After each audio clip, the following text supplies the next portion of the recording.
Hello. So, students, we have already studied with some basic concepts. That is, we know that what do we mean by distance, right? We know that what do we mean by distance. We know that distance is a scalar quantity. It depends only on the magnitude. Okay. We know what do we mean by displacement. Now, students, displacement is a vector quantity. It depends on the magnitude as well as direction both. Okay, it is the shortest distance possible. Okay, so this thing also we have already discussed. We know that what do we mean by speed, right? Speed is nothing but distance upon time. Okay, now speed can be uniform or non-uniform. I'm just doing the quick revision. Now, what do we mean by uniform speed?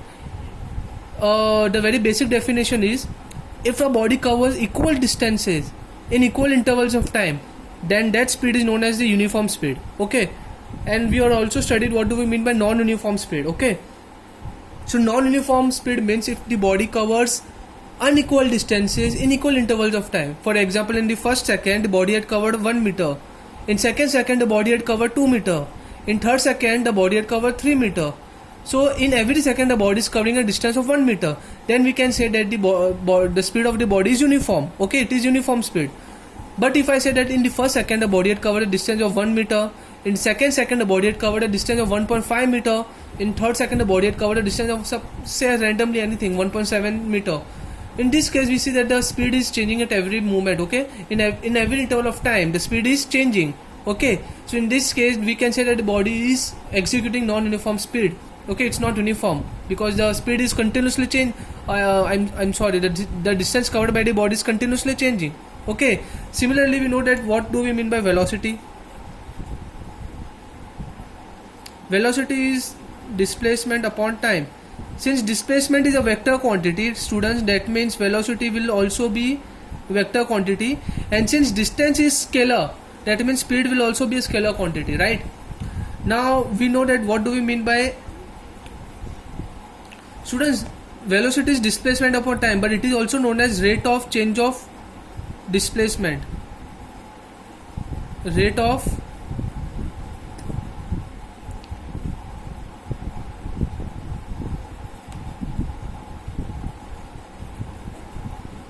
change of displacement. Okay, now acceleration. What do we mean by acceleration? Acceleration is nothing but the rate of change of velocity, that is velocity upon time. Okay, velocity upon time. Okay, so it is also known as the rate of change of velocity.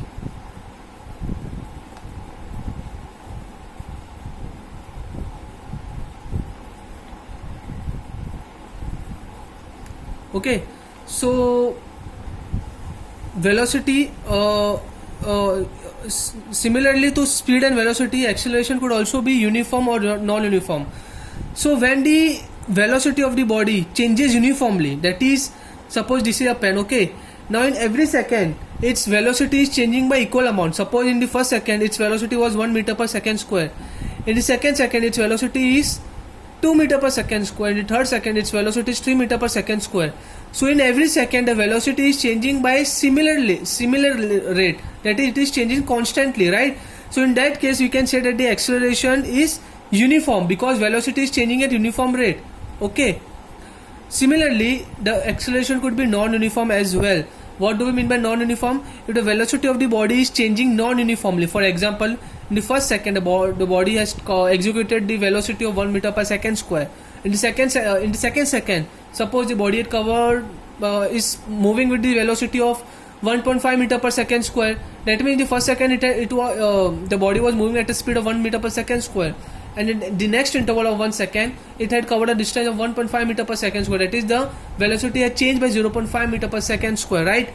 So we can see that the velocity is changing non-uniformly, and hence the acceleration of the body would be non-uniform acceleration. Okay, because acceleration is directly proportional to velocity. Since velocity is a vector quantity, acceleration is also a vector quantity. Okay, it depends on both the magnitude as well as direction. Okay, now we'll do the graph related to these quantities. Okay, now the very first graph is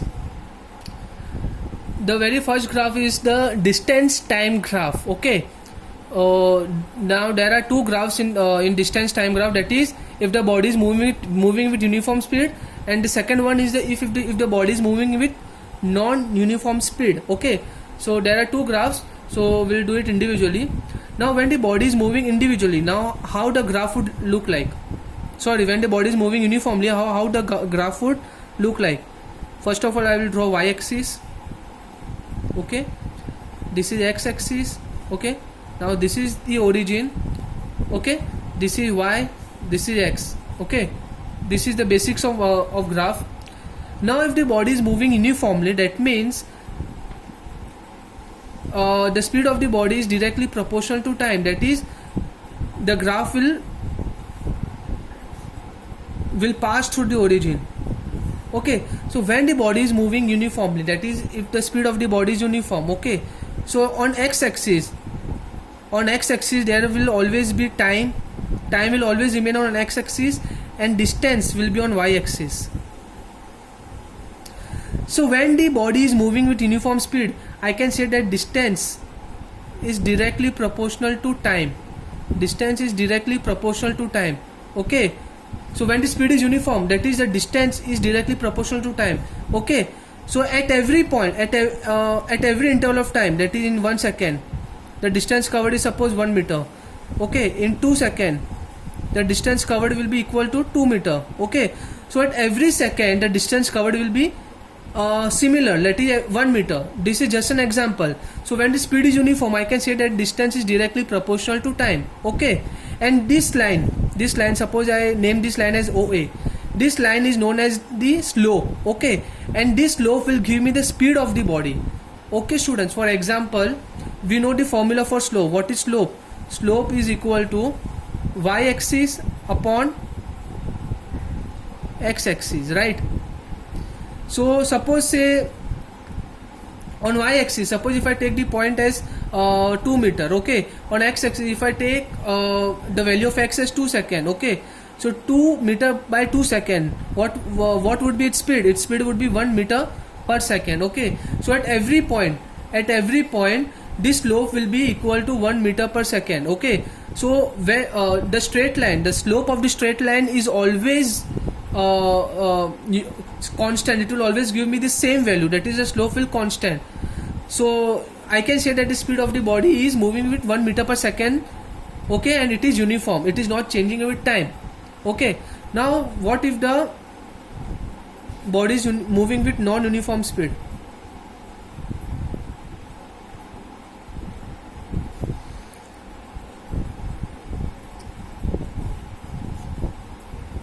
Okay, if the body is moving with non-uniform speed, first of all I will draw the graph. Okay, it is passing, the origin is O. On x-axis there will be time. On y-axis there will be distance. Okay, now students, if the body is moving with non-uniform speed, that means distance and time, they are not proportional. What is the definition of non-uniform speed? It means that the body covers unequal distances in equal intervals of time. For example, let's say at time t is equal to 1 second, the body had covered a distance of 1 meter. Okay,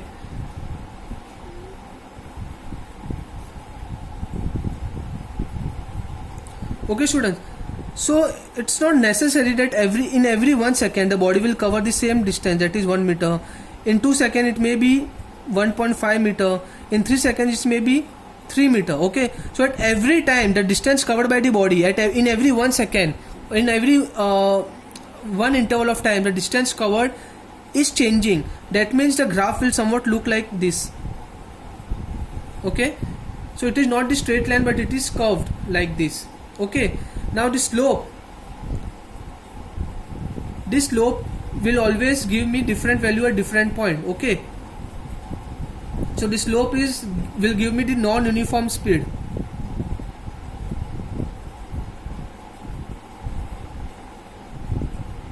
at every point the value of slope will be different. Unlike in straight line at every point the slope will be the similar, but in non-uniform speed, in the curve line the slope at every point will be different. Okay, so these were the two graphs in distance, time. Okay, so now we'll do the velocity time graph. Yes, students. Now in velocity time graph there will be 4 graphs. Okay, now the very first one is when the velocity is constant, that is when velocity is not changing, when velocity is constant. Okay, so I will draw the graph. Okay, this is x-axis, this is y-axis, and this is the origin. Okay, so when velocity is constant, okay, that means the velocity has some fixed value, it is not changing with time. For example, in time t is equal to 1 second, the velocity of say a car is 10 meter per second square. Okay, it would be second square because velocity. Okay, in the previous case it was distance, hence the unit was meter per second, but we know that this unit of velocity is meter per second square. Suppose, and when the velocity is constant, it means that at every interval the velocity will not change. For example, in the first at time t is equal to 1 second, the velocity of the car says it's 10 meter per second square. At time t is equal to 2 seconds, the velocity of car would be 10 meter per second square, and at time t is equal to 3 seconds, the velocity of the car will remain the same as 10 meter per second square. It is not changing with time. Okay, so in that case, how will I plot that graph? Suppose at time t is equal to 1 second, say random at time t is equal to 5 seconds, at time t is equals to 50 seconds, say my graph, the value of velocity will remain same. Suppose say it's 10 meter per second square. Okay, here it will be time. Students, time will always be plotted on x-axis, on y-axis there will be velocity. Okay, say time t is equal to 1 second, the velocity of the car is 10 meter per second square. At time t is equal to 5 seconds, the velocity of the car is same, 10 meter per second square. Time t is equal to 50 seconds, the velocity of the car is same, that is 10 meter per second square. Okay, if I plot this line, it will give me a straight line which is parallel to x-axis. Okay, it will give me a straight line which is parallel to x-axis. Okay, and students, the slope of this line will always remain 0. Okay, this slope will give me acceleration. This slope will give me acceleration. Now whenever the line is parallel to either x-axis or y-axis, we know that the slope will give me the 0 value. Okay, and if the slope is 0, that means the acceleration also 0, because this line indicates acceleration. Okay, and if slope is 0, that means the acceleration is also 0. Okay, and students, we know that the acceleration is nothing but the rate of change of velocity, but here the velocity is changing, is constant, it is not changing. That means the acceleration is also 0. Okay, it is not it don't have any value. Okay, now what is the second case? When velocity is changing uniformly.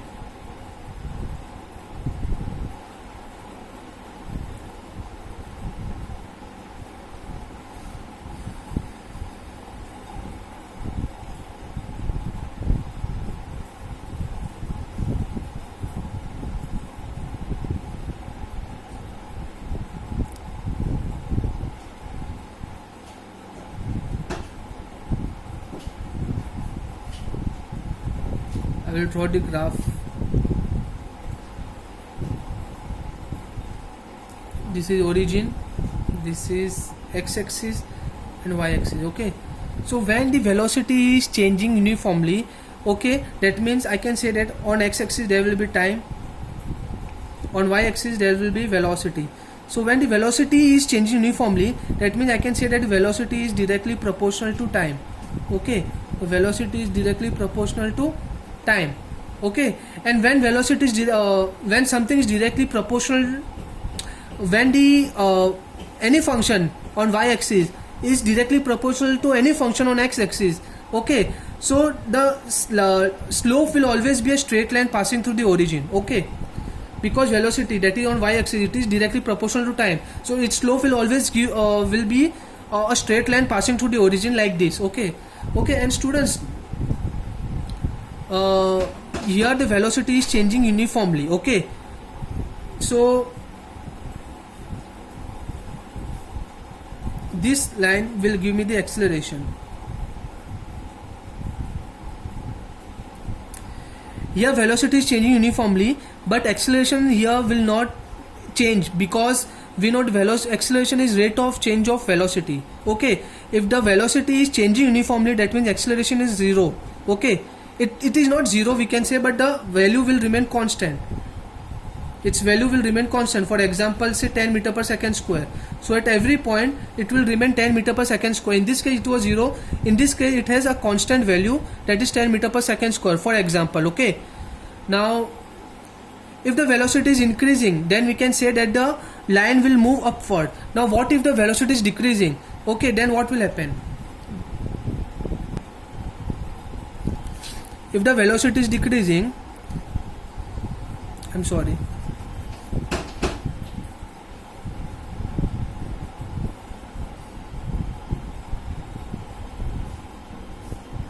then the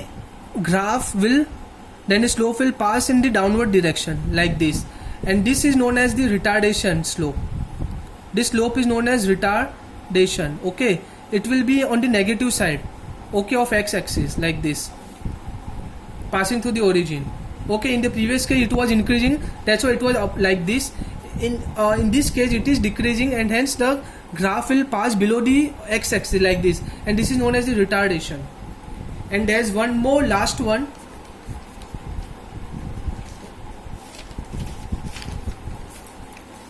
If the velocity is changing at non-uniform rate, okay, if velocity changing at non-uniform rate,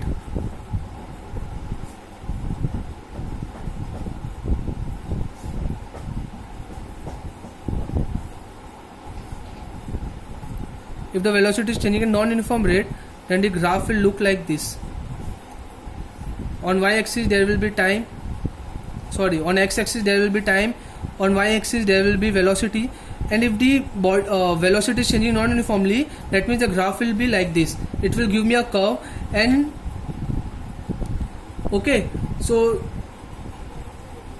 because the velocity is changing non-uniformly, that means acceleration will not be constant or zero, it will have some finite value. Okay, so these were the 4 graphs related to velocity, and we did 2 graphs related to distance and time. So next time we'll continue with the acceleration time graph. If still you haven't understood, then please let me know personally. Okay, thank you so much.